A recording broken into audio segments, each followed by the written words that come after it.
Halo guys, balik lagi bersama gue Ogi dalam channel Krayon ya. Sekarang bahasannya adalah ini, Rumi dan kreativitas. Jadi Rumi ini memang seorang sufi yang sangat menarik menurut gue ya, karena karya-karyanya tuh gila-gila sih, gokil-gokil ya. Puisi-puisinya tuh cakep banget ya. Jadi dia memang seorang penyair, seorang cendekiawan juga, dan mistikus sufi ya. Karya-karya beliau tuh dahsyat banget gitu ya. Bahkan orang-orang Amerika tuh suka banget gitu dengan karya-karya dia. Dan ini pengen gue tarik ke kreativitas gitu.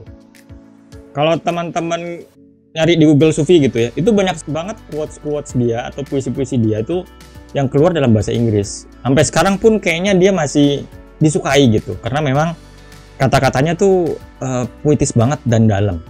Karyanya banyak sih, ya ada Masnawi ya, dan ini Masnawi ini dianggap sebagai salah satu mahakarya terbaik dalam bahasa Persia dan paling berpengaruh dalam dunia sufisme. Ada Fihi Mafihi, ada Rubaiyat, macam-macam lah. Pokoknya teman-teman juga kalau cari di toko online, ini banyak banget ya. Dan memang luar biasa sih kalau menurut gua.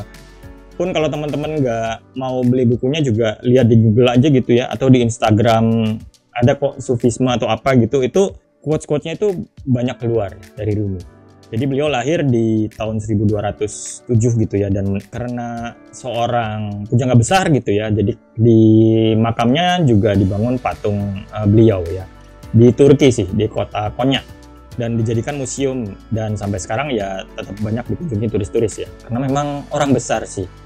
Mengenai sufisme atau tasawuf dan kreativitas udah pernah gue singgung di video gue yang ini ya, jadi teman-teman bisa lihat lagi kalau mau lihat agak lebih luasnya gitu mengenai spiritual dan kreativitas. Kalau ini gue pengen ngedalamin khusus dari versi si Rumi sendiri.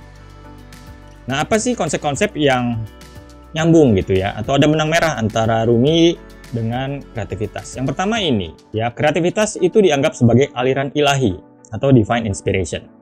Jadi there is a voice that doesn't use word, listen. Jadi menurut Rumi, kreativitas itu bukan hasil ego, akal, dan pikiran, tapi merupakan aliran dari ilahi, aliran dari Tuhan, yang hanya bisa didengerin ya, atau terdengar kalau kita diem, atau kita hening, gitu ya. Makanya dia bilang listen. Listen tuh dengerin ya. Kalau hear kan denger tanpa niat gitu, atau tanpa intensi yang benar. Gue denger suara nih, kalau dalam bahasa Inggris hear, I'm hear sound of apa gitu. Tapi kalau dengerin musik, kita pakai katanya listen, kan, listen to music, bukan hear to music, karena mendengarkan musik itu ada maknanya ya, ada yang dicerna. Nah, jadi mendengar dengan sungguh-sungguh. Nah, mendengar dengan sungguh-sungguh ini mengenai apa yang dialiri oleh Tuhan, kita butuh diem atau silence atau hening. Makanya di bahasa Inggris listen dan silent itu terdiri dari huruf yang sama, ya kan? Jadi kalau kita hening, baru aliran dari Tuhan itu akan terdengar. Ya, makanya banyak orang meditasi atau tahajud atau apa gitu, kemudian dapat inspirasi. Karena memang dengan hening lah suara-suara gaib atau yang nggak biasa itu bisa terdengar. Atau ide-ide baru muncul itu biasanya dari tempat hening gitu. Coba deh misalnya teman-teman lagi dangdutan atau lagi dugem gitu ya, terus bisa dapat ide gitu di situ. Biasanya sih enggak ya. Kalau pengalaman gue pribadi juga enggak. Tapi kalau lagi diem, lagi hening, atau lagi beol gitu ya, bengong, diem, itu malah kadang ide-ide malah muncul gitu ya. Nah, memang banyak orang-orang kemudian dengan sengaja masuk ke kondisi seperti itu supaya dapat inspirasi atau ide-ide yang bagus. Ya, lewat meditasi atau pergi ke goa atau gunung nyepi gitu. Itu kan ada aja gitu ya. Jadi memang kesimpulannya adalah kalau kita mau dapat aliran ilahi harus kosong, harus hening. Ada juga yang bilang hening tuh ya sepi dari ego. Ego tuh keinginan-keinginan yang nggak penting ya, atau ya emosi negatif apa. Jadi harus benar-benar kosong atau netral. Nanti baru ya ide-ide aliran ilahiyah itu kemudian akan masuk ke diri kita. Nah, terus yang kedua adalah ini, cinta sebagai bahan bakar kreativitas. Jadi Rumi berkarya itu bukan ingin terkenal, tapi merupakan terbakar oleh cinta ilahi gitu. Ia rindu Tuhan, dan akhirnya kerinduan itu diungkapkan lewat karya-karyanya. Jadi semua karya Rumi itu dilandaskan cinta dan bukan rasa takut. Bukan rasa takut kekurangan, rasa takut atasan, rasa takut dosen gitu ya, atau takut deadline, tapi dia bergerak dengan cinta. Cinta yang gak logis dan membakar dirinya. Dia bilang kurang lebih kayak gitu sih. Malah dia bilang love is religion. Jadi agamanya cinta dia, dan universe is the book. Alam semesta ini buku yang bisa dibaca. Kalau teman punya welas asih, cinta murni gitu ya, itu kalau ngelihat universe itu, ngelihat alam itu gampang banget dapat ide. Menurut dia seperti itu. Karena sudah kosong ya, sudah dipenuhi cinta, ngelihat apapun positif, dan akhirnya karya-karyanya ngalir gitu aja. Ngelihat sana dapat ide, ngelihat sana dapat ide, ke sana dapat ide gitu kan. Karena kemanapun kamu menghadap, di situ wajah Allah. Kalau di ayat Qur'annya kan kayak gitu ya. Jadi kayak karya dia tuh gak habis-habis, ngalir terus ya. Nah, if you want to be more alive, love is the truth. Jadi kalau teman-teman mau benar-benar hidup dalam artian lu kerja bukan cuman sekedar kerja, bukan cuman menggugurkan kewajiban gitu ya, tapi menyalurkan cinta lu pada Tuhan sebagai ibadah. Nah, seperti itu tuh akan lebih sehat. Menurut Rumi sih kayak gitu. Bisa dibilang versi Rumi ini berkarya itu adalah ibadah dan bukan aktivitas duniawi. Karena segala bentuk karyanya adalah aliran dari energi ilahi tadi ya. Jadinya dia berkarya tuh udah kayak ibadah. Nah, terus yang kemudian ini ya, kosongkan diri, ruang bagi inspirasi. Jadi kalau mau dapat inspirasi harus kosong dari ego. Rumi suka banget menganalogikan ya, bahwa manusia itu seperti seruling. Seruling kan kosong tuh, nggak bisa ngapa-ngapain. Nah, yang niup tuh Tuhan gitu. Jadi kalau kita ditiup sama Tuhan, dialiri, itu sebetulnya bukan karya kita, bukan karya si seruling kan, tapi karya yang niup. Nah, kurang lebih sih kayak gitu. Jadi beliau menganut konsep fana atau kosong. Kosong dari ego-ego, dari pikiran-pikiran, persepsi, semua prediksi-prediksi itu semua dikosongin. Dan akhirnya become nothing. Dan saat become nothing, he'll turn you into everything. Jadi saat kita nggak tahu apa-apa nih, atau kosong bener-bener, bebas dari konsep, persepsi ya, perspektif atau segala macam. Nah, saat itu aliran dari Tuhan tuh akan turun. Dan nanti aliran-aliran itu yang kemudian mendorong kita untuk membuat sebuah karya. Dan nggak mikir keuntungan biasanya. Kayak apa ya? Kayak gue ngerasa ini harus tercipta gitu. Gue ngerasa ini harus tercipta lewat diri gue. Akhirnya yang ngalir gitu aja gitu. Terus kemudian ini ya, duka dan derita adalah anak tangga kreativitas. Kalau teman-teman baca puisinya Rumi, itu emang banyak soal cinta ya, dan juga penderitaan. Contohnya kayak gini ya. Luka adalah tempat di mana cahaya masuk. Seringkali ya, luka, derita itu jadi sumber inspirasi gitu, atau dorongan untuk kita berkarya. Misalnya yang di video mana ya, yang si Rian The Massive itu ya gara-gara patah hati kemudian berkarya. Jadi itu kan gara-gara derita gitu. Patah hati kan nggak enak, tapi gara-gara itu dia dapat satu masterpiece gitu dari lagu The Massive ya. Terus gini, kalau lo nggak tahan digosok, gimana lo bisa bersinar gitu, kurang lebih gitu ya. Jadi memang derita-derita atau duka-duka itu sebetulnya bukan untuk diratapi ya, tapi untuk direnungkan. Sebetulnya kita nih apa sih kok diginiin gitu? Emang nggak ada hikmahnya ya dari penderitaan ini?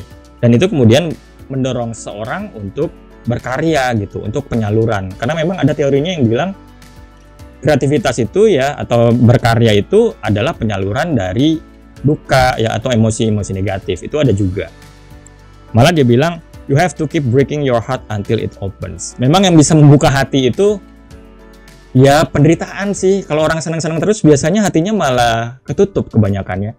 Pain and suffering make one aware of God. Dari penderitaan ya, luka-luka itu kita akan sadar mengenai keberadaan Tuhan. Kalau teman-teman pernah dengar istilah kebangkitan spiritual gitu ya, itu kan ada fase di mana dark night of the soul ya, di mana lu dikasih masalah penderitaan yang nggak ada habisnya, beruntun, jebret, langsung semuanya kayaknya langsung begitu di depan kita.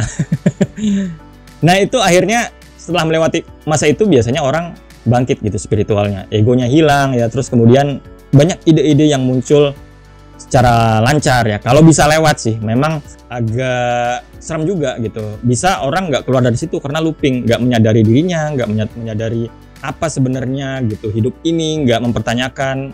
Nah itu bisa looping di dark night of the soul itu sih kalau yang gue baca. Cuman kalau bisa lewat, itu biasanya banyak pencerahan yang terjadi. Makanya disebut kebangkitan spiritual. Kesadarannya akan naik. Dan biasanya kalau orang kesadarannya udah naik, kalau gue baca dari, bukan gue baca sih, di sebuah podcast gue lihat ya mengenai kesadaran, kalau orang kesadarannya udah naik biasanya bisa makin kreatif gitu, karena dia bisa mengunduh ide-ide ilahiyah gitu ya, aliran-aliran dari Tuhan tadi ya Ini subjektif sih, teman-teman harus ngalamin sendiri. Nah, terus yang terakhir adalah ini. Kreativitas adalah menari dengan misteri. Jadi kreativitas adalah tarian ya. Kalau teman-teman sadar sih, pasti ada sesuatu yang menarik kita ya. Entah passion, entah minat, bakat yang kita suka gitu ngerjainnya. Dan itu seringkali nggak kita sadari karena kita terlalu sibuk pikirannya, nggak kosong gitu. Selalu diganggu oleh ego-ego kita, ingin ini, mau ini. Tapi keinginan sejati kita tuh akhirnya nggak tersentuh. Nah, kalau seorang menuruti bisikan atau tarikan itu, nah itu biasanya ngerjainnya nanti seneng gitu. Salah satu cirinya nih teman-teman ya, buat lu gampang, buat orang lain susah gitu. Itu salah satu cirinya tuh, bahwa itu kayaknya emang buat lu, itu mungkin panggilan jiwa lu. Lu ngerjainnya seneng ya, kalau stres-stres dikit apa ya wajar lah. Tapi kalau bisa benar-benar mendengarkan ya panggilan jiwa, biasanya ngerjainnya tuh jadi enak.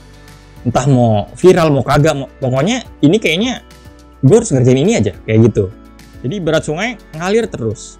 Nah, bagi Rumi memang di dalam diri kita nih ada artis you don't know about. Tadi ya, mungkin passion yang banyak kita abaikan gitu ya. Kalau teman-teman tanya gue sih, kan passion tuh ada yang pro, ada yang kontra ya. Kalau gue sih lebih ke pro sih. Ya ini videonya akan panjang kalau gue bahas passion. Tapi yang jelas gue ada di sisi pro gitu. Karena passion itu menurut gue ada kaitannya dengan soul contract atau misi jiwa lo atau kontrak jiwa lo. Lo harus ngapain di dunia ini. Salah satu cirinya itu ya minat, bakat, passion ya.